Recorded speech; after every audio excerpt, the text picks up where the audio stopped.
My name is Martin Klaassen and welcome to another episode of Light Talk, conversations with experts in their field. Now this time I have a conversation with a very special guest as well.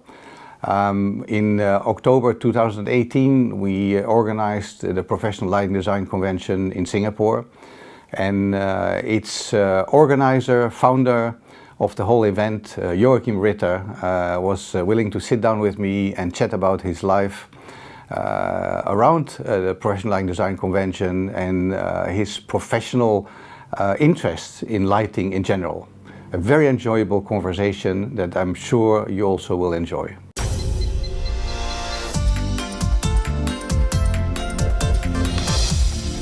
My name is Martin Klaassen and welcome to another edition of Light Talk. We are in a very special environment today. We are at the Professional Lighting Designers Convention for the first time out of Europe here in Singapore.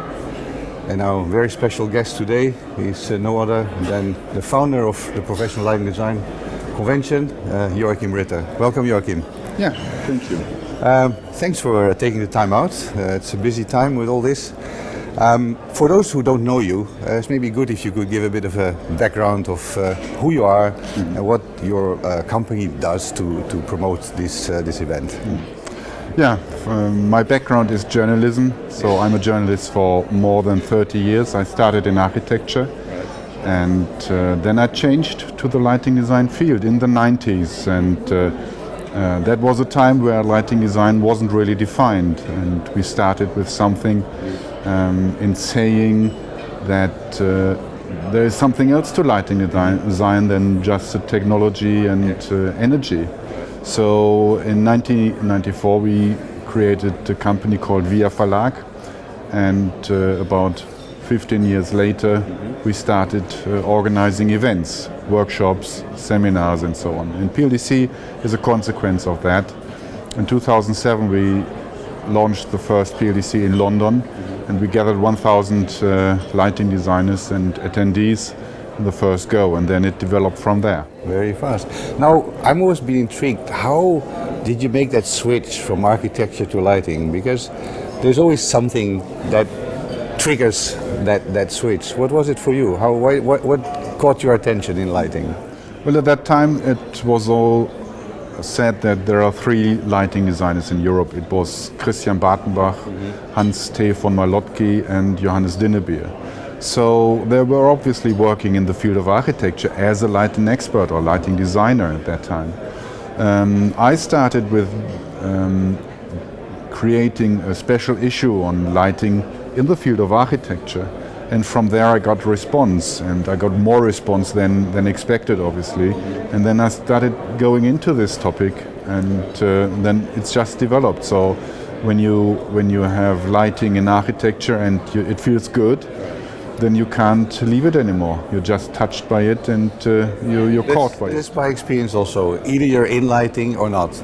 I hardly know anybody who is in lighting only 1 or 2 years, or longer, but they stay in there for life, or they leave very quickly after they join. Yeah, but it's very difficult not to be successful and attached or touched by lighting. Right. And I really think that when you're once in that field and you got the message of lighting and you got the feeling and the emotion of lighting, you have an understanding of that, then it's very difficult to leave that. Yes, it goes in here. Now, why are we in Singapore? Because it has been in Europe all these years, every 2 years. And when you called me to tell me that you're planning to have it in Singapore, which I thought was a good idea, but I thought, okay, why deviate from the original plan in Europe, and why are we here, and maybe in the future somewhere else? Well, the development of PLDC in Europe was really very positive and great.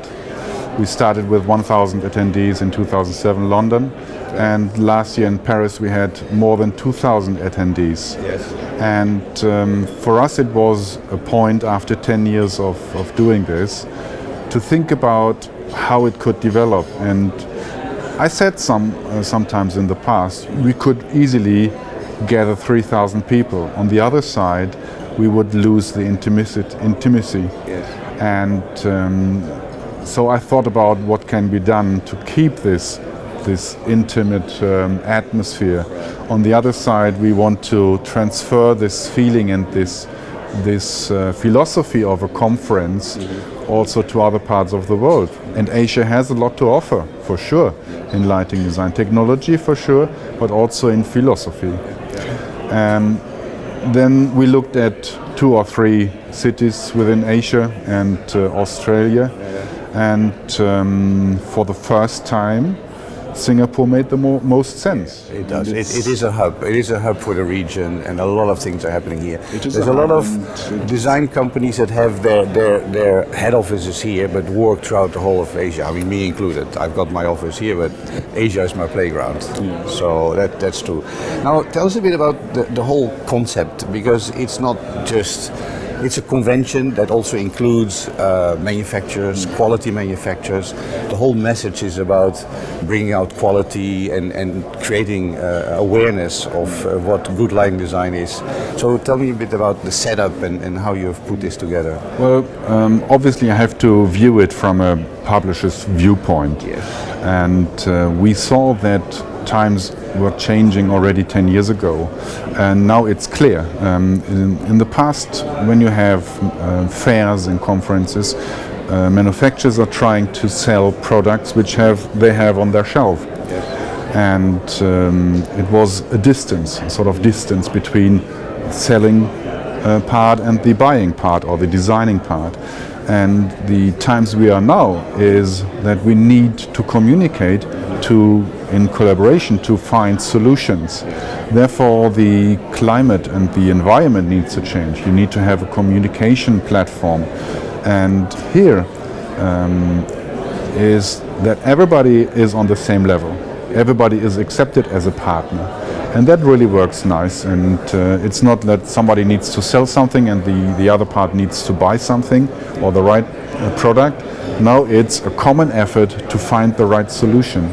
And communication obviously is something, and now I'm closing the circle, which is defined by a publishing company. Yes, of course. So it's an interesting combination, because we have the manufacturers who expose the latest technology and have a platform to communicate with lighting designers. And at the same time, we have the seminar platform where people can share their ideas about lighting design, share case studies, research and innovation.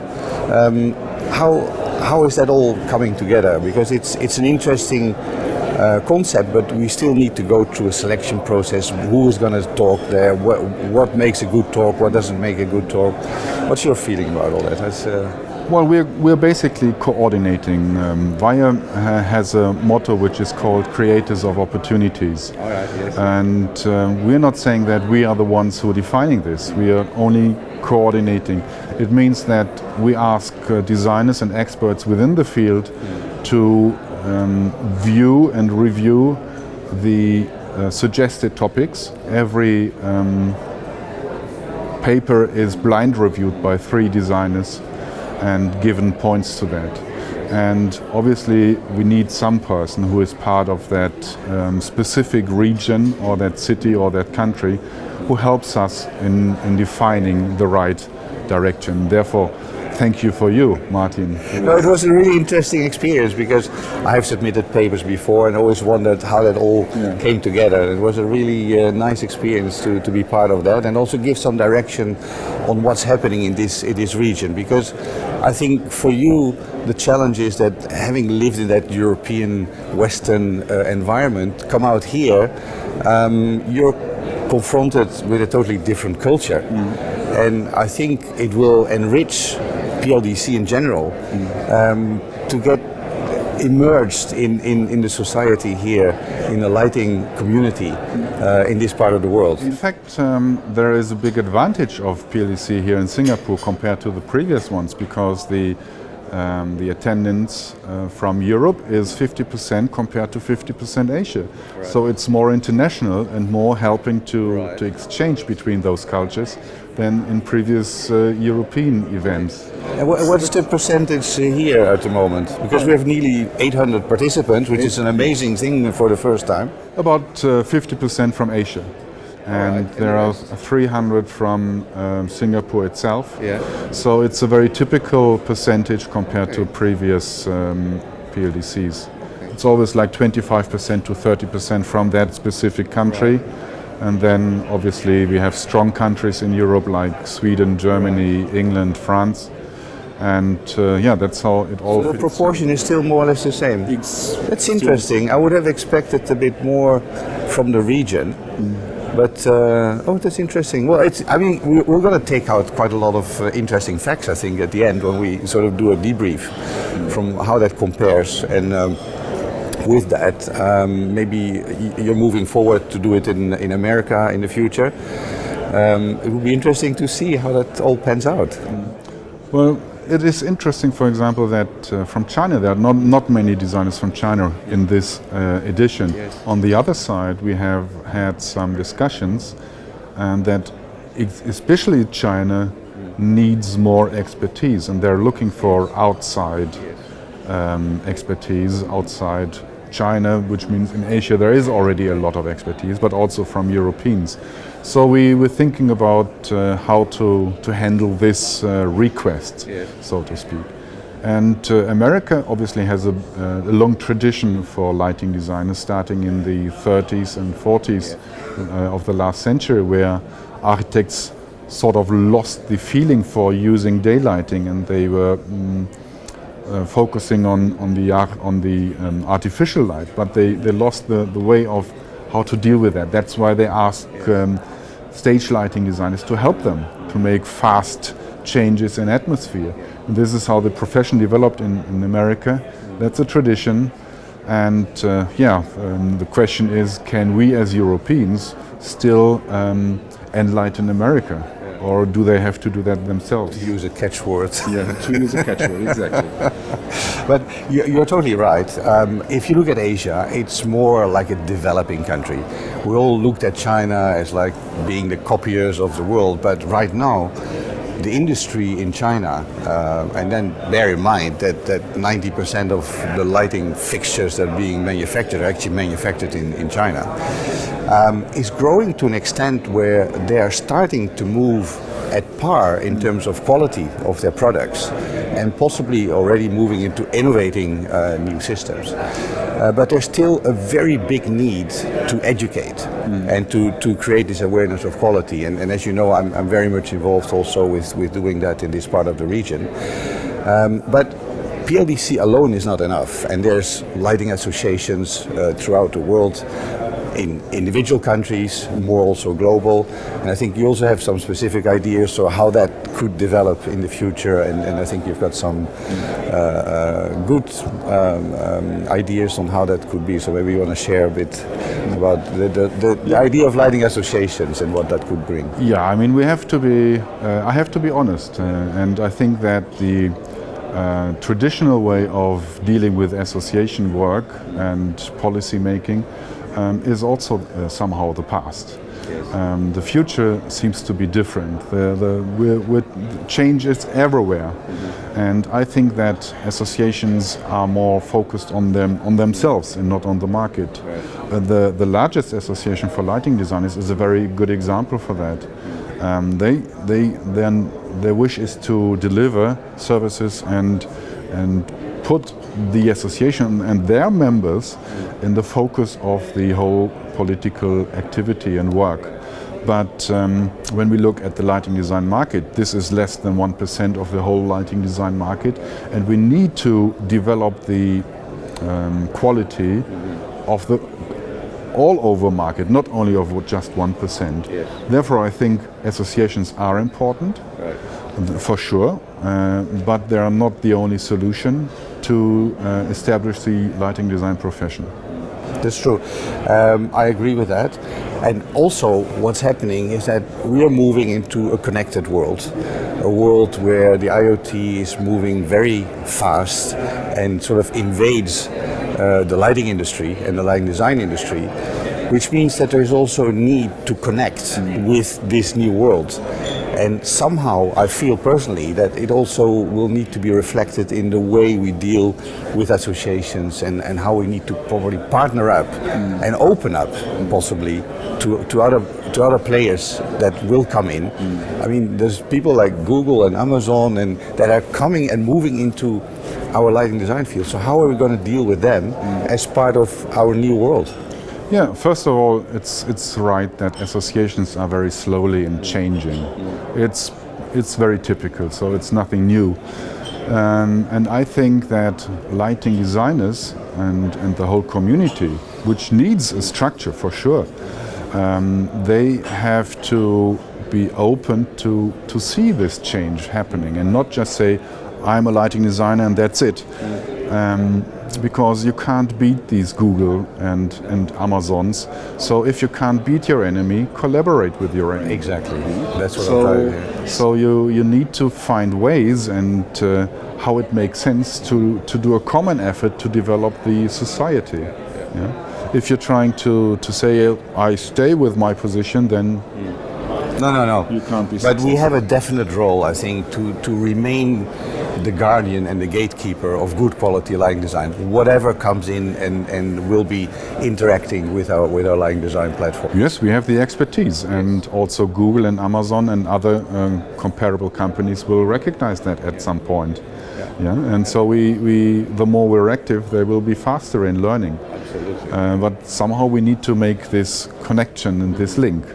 When you look at this conference center here, which is huge, and most of the conferences here are touching somehow also the topic of lighting design. It's be it energy, be it Vodafone. Well, there was just a minister's energy meeting just next door yesterday. So the whole conference center here is basically linked to our field of work. Yeah, that's correct. Yeah. So you've been in Singapore now a few days.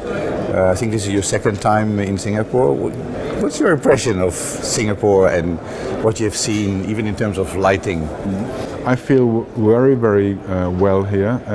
It's well structured, somehow a bit German. Really? Well, in the way of sorted, I think. They're organized. Yeah, it's neat they're and organized, clean. absolutely. Yes. And that's something exemplary for other parts of the world and other cities, for sure.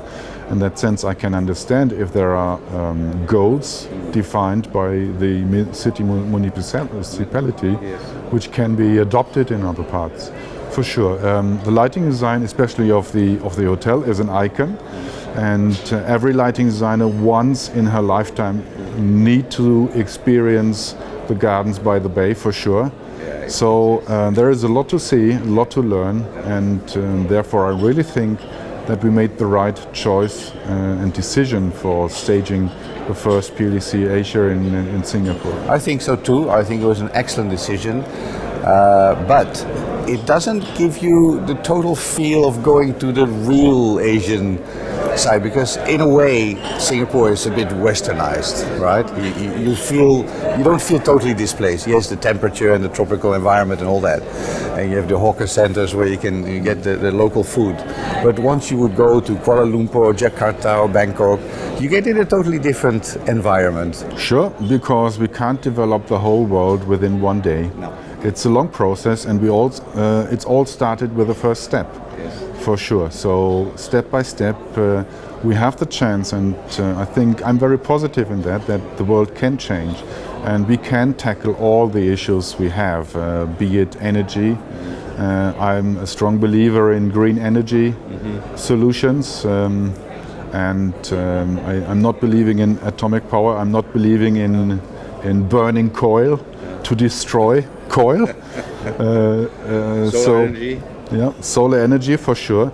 I think that humans are clever enough to tackle all these problems, but we have to be realistic and we have to be fair.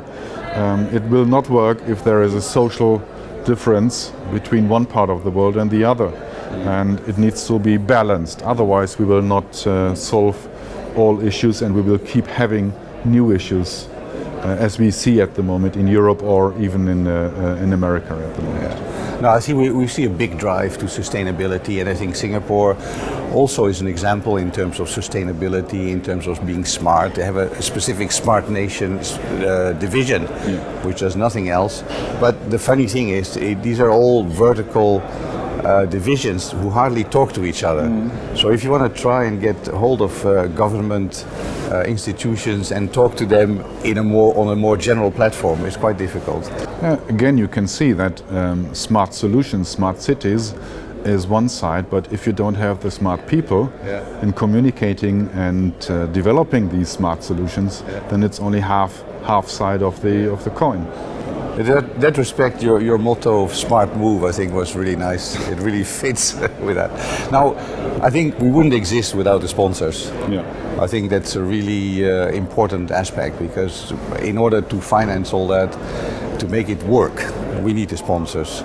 Maybe you can tell us a little bit on your relationship with the manufacturers and how PLDC also brings together the manufacturers and the lighting designers. Well, I mean, again, I think that sponsors is an old-fashioned phrase. Yeah, maybe it's not the right word. And it's a common word, so to speak. But I prefer the phrase partners.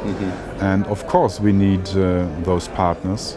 And I don't have a problem with that, because they are willing to support and to develop and to find the solutions, the technical solutions the designer has created or have created. And therefore this partnership is most important. It creates a platform for exchange. Yeah, exactly.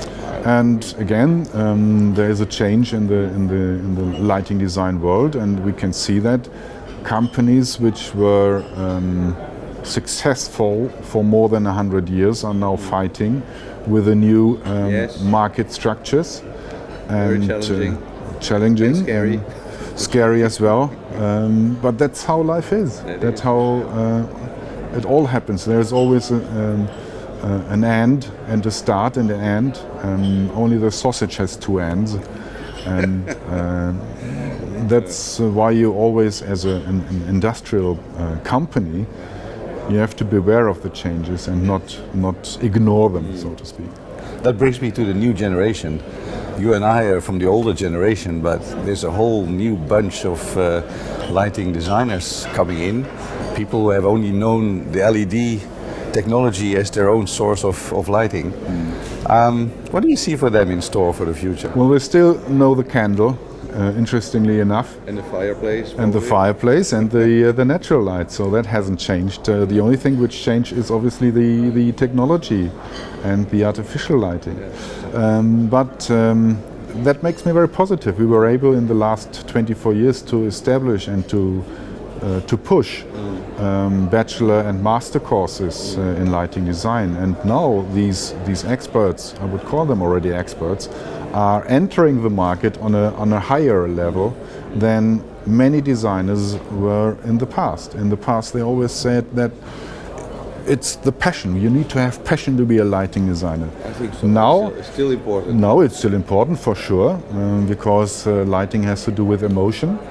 But there is also a factual aspect to it. There is research on lighting design. We know what lighting can do to us as humans or to the environment. And these aspects are also part of the education of the young generation. Therefore, they start entering this market on a higher level of understanding for the whole lighting. Again, there is no end for that, but it's great to see, and I really believe in the profession, and the last fight I'm fighting for is that this profession is established. The point is, you call it lighting designer or lighting expert or lighting field expert, that discussion is now rising again. Yeah? But we have the chance to really share our knowledge and expertise. We've been in this business for so long that we have something to tell, we have stories to tell, we have expertise to share. And I think this forum, this convention, gives us also the opportunity to do that. And we've seen some great speakers over the last day or so. And I've got my team there also, and next week we have a debrief, and I want each of them to tell me what is your takeaway from this? What did you learn, and what is it that you can use in your own daily work? And I think that's important for the young and new generation to learn and experience what other people are doing, and get that to motivate them and come up with new ideas for the future. Yeah, that's your educational bit as the head of a design practice, and again in that aspect you're still learning how to deal with that. We all learn every day. And another point. Every design practice owner and head need to be open for new things, and there's also a responsibility for the future, and we can't expect, or we can't say that let's do the young generation the future. We are now in the responsibility to guide them and to go the right ways and not move in the wrong way. But the challenge is, as an older, More older generation, more experience, experiences too. but we tend sometimes to be rusted in our habits. And opening up for the young generation, you have your daughters, I've got my son also coming up as a new generation. Letting them do their thing and stepping back a bit is not that easy, because you always have in your mind, but we want to do it this way or that way. Making it open and letting them also find their way is also a challenge, I think. From my point of view, I'm happy with my daughters taking over. I'm also happy with it, but it is sometimes not easy to step back. No? At the moment, I think it's easy for me. Yeah? Because I can see that things are really working in the right way and direction, and maybe there's also a new aspect in life which could be explored, and some new tasks and challenges. So, what may that be? Yeah, we will see. Now, we've come nearly to an end tonight. We have a big gala dinner. Yeah. But we have really gone through some sweat and tears to come here today, because normally we got about 2 years to prepare this. Now we got only 10 months, but I think looking back so far, I think we can be pretty happy. Absolutely. I mean, I made the decision after PLDC. I really evaluated PLDC, and I really think that growing in that aspect is very difficult, and on the other side, offering something to the market was also important. So it was a surprise for the lighting design world, because this decision was really made on my table with one or two people around me, and but I think we can be very proud, for sure. And it again shows that in Asia things can be realized faster than in Europe. Yes, I think that's a typical expression of how things work here. It's a very fast-moving world. Yeah. You know, I used to work in Australia, in Singapore, and in China, and I used to say, well, I'm on a bike in Perth. I'm in a car here, but I'm in a Formula One car when I'm in China. This sort of the speed difference. Meetings on Sunday morning, yeah, no worries, we do it. But it's true, in China, in Asia, in general, things can be done very fast. And that's also a nice experience, I think. Sure, it's a nice experience, and it's then the question is, what's the next challenge? Because copying things, I can't stand that. There must be always something new and some developments. Otherwise, there's no challenge. Yes, absolutely. And in publishing, in the publishing world, it's similar. It's the same. Yeah. You have to develop and create something which is not on the market, and that's really something special. But I'm pretty positive that there will be some more surprises in the future. Yeah. Any surprises to be expected in Rotterdam, your next destination? Or Rotterdam. We will do some things before that, for sure. And some warm-up events. we will have the launch of the new PLD magazine website very soon. We're not printing anymore. We're just publishing on the digital world. It makes sense, and after 2 or 3 years of thinking about that, I really believe that we found a formula will be exemplary again, and upfront the competitors. I think we can safely say that there are exciting times ahead. Absolutely. Joachim, thank you very much for this. It was a pleasure. My pleasure too. And we see each other in Rotterdam. Latest. Absolutely. Okay. Thank you.